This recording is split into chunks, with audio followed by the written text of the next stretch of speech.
اعوذ باللہ من الشیطان الرجیم بسم اللہ الرحمن الرحیم۔ سب ویڈیو دیکھنے اور سننے والوں کو السلام علیکم۔ ہمارے چینل کے پیارے ویورز، آج ہم تلاوت کریں گے سورہ یوسف کی آیت نمبر 94، 95، 96 اور 97،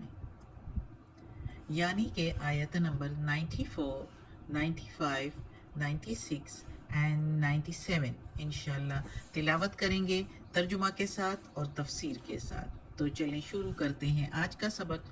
لیکن شروع کرنے سے پہلے چینل کو سبسکرائب کریں، بیل نوٹیفیکیشن کو آن کریں تاکہ اگلی ویڈیو آپ کو آسانی سے ملتی رہے، اور ہو سکے تو شیئر بھی کریں تاکہ زیادہ سے زیادہ لوگ دیکھیں، آپ کو بھی زیادہ ثواب ملے اور مجھے بھی۔ تو چلیں آپ شروع کرتے ہیں آج کا سبق۔ اعوذ باللہ من الشیطان الرجیم بسم اللہ الرحمن الرحیم۔ ولما اور جب، وا کے میننگ اور لما کے میننگ جب، فصلت العیر جدا ہوا، علیحدہ ہوا قافلہ، یعنی جب قافلہ ادھر سے نکل پڑا۔ قال کہا، ابوہم ان کے والد نے یعنی یوسف علیہ السلام اور اس کے بھائیوں کے والد نے یعنی یعقوب علیہ السلام نے، انی بے شک میں لاجدو پاتا ہوں ریحا یوسف، یوسف علیہ السلام کی بو، یعنی ریحا کی میننگ تو ویسے مطلب ہے، میننگ ہے ہوا، لیکن ادھر ہم اس کی میننگ لیں گے بو، خوشبو۔ ہم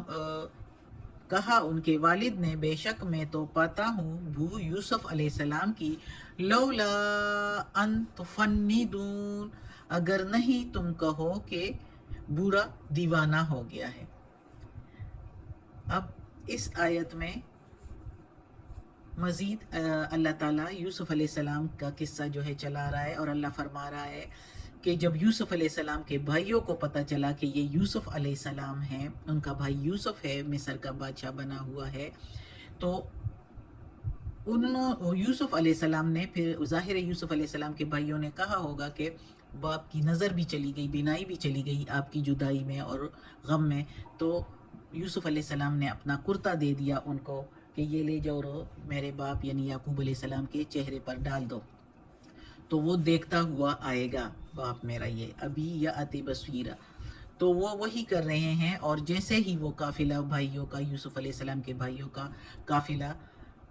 نکل آیا مصر سے، یوسف علیہ السلام چونکہ ادھر کے سارے انتظامات کو سنبھال رہے تھے مصر کے، اس لیے وہ تو نہیں آ سکتا تھا، تو اس نے اپنا کرتا دے دیا تھا۔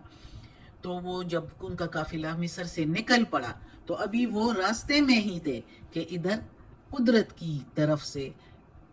یعقوب علیہ السلام کو یوسف علیہ السلام کی خوشبو آنے لگی اپنے بیٹے کی۔ ظاہر ہے وہ ایک پیغمبر تھے، اور پیغمبروں کو یہ اللہ تعالیٰ اسی طرح معجزے دیتے ہیں کہ ابھی وہ راستے میں تھے اور ان کو خوشبو آنے لگی، اللہ کی طرف سے ان کو خوشی کی خبر ہونے لگی، اور انہوں نے یہی کہا کہ میں تو یوسف کی خوشبو پا رہا ہوں، لیکن ڈر بھی رہا تھا، جھجک بھی رہا تھا کہ گھر والے جو ہے، جو اس کے ارد گرد جو لوگ ہیں، کیونکہ ان کی ناسمجھی کی وجہ سے وہ یہ نہ کہہ دیں کہ بوڑھا تو دیوانہ ہو گیا ہے، تو وہ یہی کہہ رہا ہے کہ کہیں یہ لوگ یہ نہ کہہ دے کہ بوڑھا دیوانہ ہو گیا ہے اور مجھے تو خوشبو آ رہی ہے۔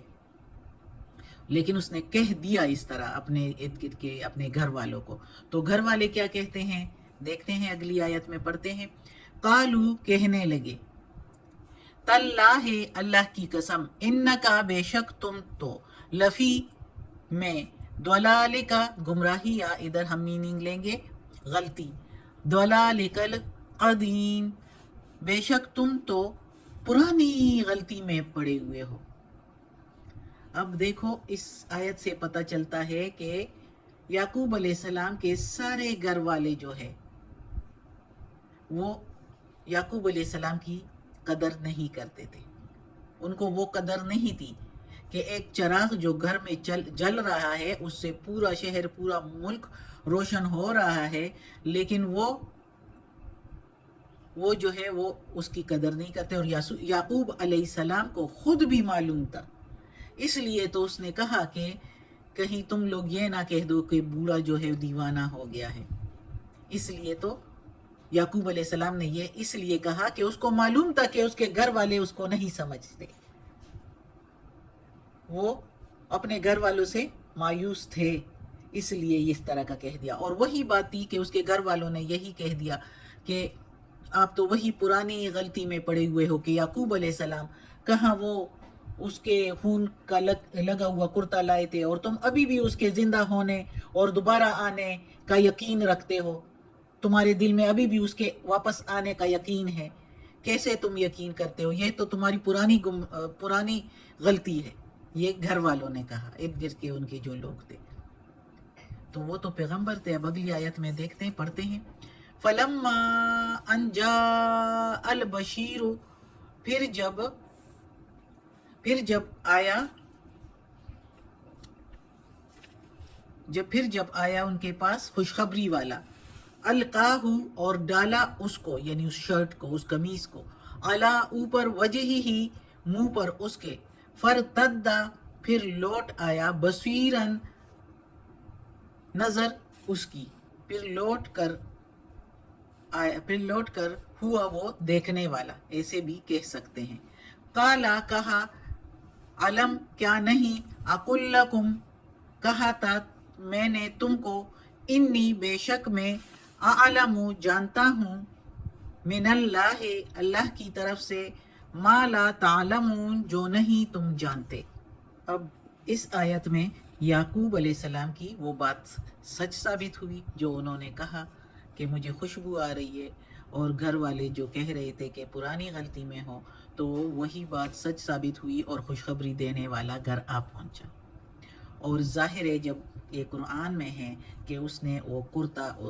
یعقوب علیہ السلام کے چہرے پر ڈالا، تو اس سے پہلے بتایا بھی ہوگا کہ یوسف علیہ السلام مصر میں موجود ہے، اور وہ مصر کے بادشاہت کے سارے اختیارات اس کے ہاتھ میں ہیں، وہ بادشاہ بنا ہوا ہے۔ تو وہ خوشخبری جب ساری مل گئی ہوگی، تو وہی یعقوب علیہ السلام نے پھر ان سے، سب گھر والوں سے کہا کہ کیا میں نے نہیں کہا تھا کہ بے شک اللہ کی طرف سے مجھے وہ سب کچھ علم ہے جو تم نہیں جانتے، جس کا تمہیں علم نہیں ہے، اور تم لوگوں کو قدر بھی نہیں ہے کہ یہ سب کچھ مجھے اللہ دے رہا ہے، خبریں، معلومات، اور میں سارے ملک اور شہر والے مجھ سے فائدہ لے رہے ہیں، روشنی میں اس چراغ کی پھیل رہی ہے، اور تم گھر والے جو ہے وہ۔ لیکن پیغمبروں کی یہ بات نہیں کہ اس نے ملامت نہیں کیا، نہ یوسف علیہ السلام نے اپنے گھر والوں کو ملامت کیا، اور نہ یعقوب علیہ السلام نے، بس صرف یہ کہا کہ کیا میں نے نہیں کہا تھا کہ میں اللہ کی طرف سے وہ جانتا ہوں جو تم نہیں جانتے۔ اور پھر آگے ظاہر ہے وہ بیٹے جو تھے وہ تو سارے آئے تھے، اور سارا معاملہ باپ کو پتہ چل گیا، اور پھر ظاہر ہے آگے ہم پڑھتے ہیں تو پھر تفسیر میں بتاؤں گی۔ آگے اگلی آیت پڑھتے ہیں، قالو، کہنے لگے، یا ابانا استغفر لنا، کہنے لگے اے باپ بخش دے ہم کو، ذنوبنا انا کننا خاطئین، اے باپ بخش دے ہم کو ہمارے گناہ، ذنوبا گناہ، اور نا کے میننگ ہمارے، انا بے شک ہم، کننا تھے، ہم ہوئے تھے، خاطئین خطا کار، بے شک ہم سے خطا ہو گئی۔ تو اب وہی بیٹے جو باپ کو یوسف علیہ السلام سے جدا کیا تھا، یا یوسف علیہ السلام کو باپ سے جدا کیا تھا، وہی یوسف علیہ السلام بادشاہ بن گئے۔ اللہ کی قدرت دیکھو، ایک عبرت کی کہانی ہے کہ وہ بادشاہ بن گئے، اور یہ ان سے خیرات مانگنے گئے تھے پھر، اور اللہ تعالیٰ نے اس کو اتنا بلند درجہ دیا، مرتبہ دیا، خواب میں بچپن میں دکھایا تھا، لیکن بھائیوں کو اچھا نہیں لگا تھا، اور حسد سے ان کو بے گھر کر دیا تھا، غلام بنوا دیا تھا، بیچ دیا تھا، کنویں میں ڈال دیا تھا۔ لیکن اللہ جس کو چاہے